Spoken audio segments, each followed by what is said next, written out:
Hello learner, my name is Ruchi Gupta. Welcome to my channel Ruchi eco classes 5 UGC NET. हम यहाँ पे UPHSC के बारे में बात करें। जैसा कि आपको पता है, कल मैंने आपको बताया था कि यूपीएचएससी की नई नोटिस आई है और जो है कि संशोधित आंसर की आई है, ठीक, जो कि ऑब्जेक्शन की वजह, कंप्लेन की वजह से आई, क्योंकि हिंदी एक ऐसा सब्जेक्ट था जिसमें आयोग ने बहुत सारे जो है क्वेश्चन के आंसर जो है गलत दिए थे और नई आंसर की में भी उन्होंने अभी भी गलत दी हुई है, ठीक। और ऑब्जेक्शन का फॉर्मेट उन्होंने दिया है एडवर्टाइजमेंट नंबर 50 के लिए। तो अब और जो है कि हमारा ऑब्जेक्शन का डेट जो पहले 18 दिसंबर तक का था, वो अब जो है हमारा 21 दिसंबर तक का हो गया। तो सवाल ये उठता है कि जिन्होंने ऑब्जेक्शन कर दिया, क्या उन्हें फिर से ऑब्जेक्शन करना पड़ेगा या नहीं करना होगा, और ऑब्जेक्शन का फॉर्मेट क्या है, ठीक। और ये आपको जो है मेरी जो संशोधित आंसर की है, जो नई आई है, वो आपको मेरे टेलीग्राम चैनल लिंक पे मिल जाएगी। मैंने वहाँ पे अपलोड कर दी है, उसके साथ जो है फॉर्मेट भी कर दिया है और कल की नोटिस भी कर दी है। तो ये नोटिस के बारे में हमने जो है कई बार पढ़ लिया है, ठीक।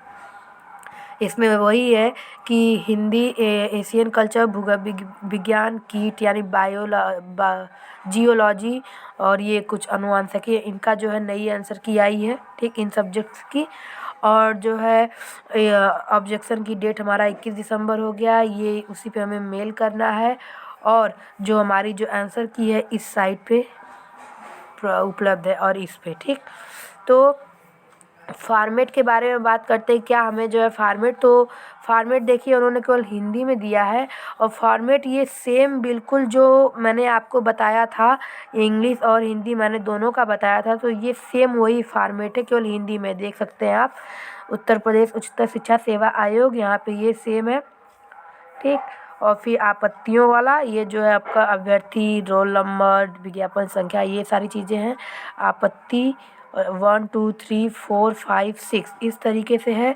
फिर यहाँ पे नोट, ठीक, ये वाली चीज़ तो सेम वही चीज़ है, इसमें कोई चेंजेस नहीं है, ठीक।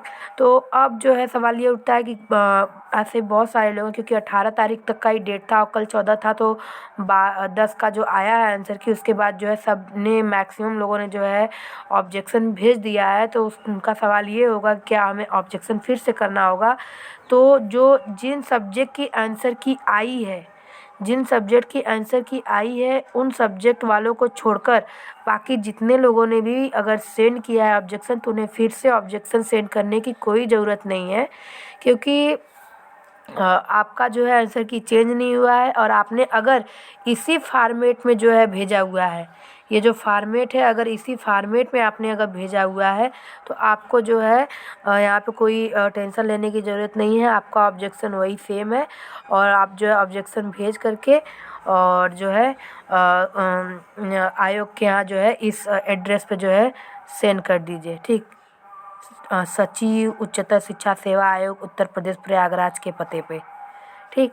और यहाँ पे एक चीज़ और कि ये वाला जो फॉर्मेट है, जो है टाइप करना है, फॉर्मेट भरना है। देखिए यहाँ अलग अलग प्रश्नों के लिए अलग अलग फॉर्मेट भरें, जिसमें एक ही प्रश्न से संबंधित सभी आपत्तियों का वर्णन 1 2 3 4 5 6 में किया जाए, अन्यथा आपत्ति स्वीकार नहीं होगी, ठीक। तो इस तरीके से जो है आपको आपत्ति करनी है। तो अगर बाकी के आगे के अपडेट के लिए देखते हैं क्या होता है, क्योंकि अब तो 21 तारीख तक हो गया। तो चैनल के साथ बने रहिए, लाइक शेयर सब्सक्राइब जरूर करें। Thank you so much.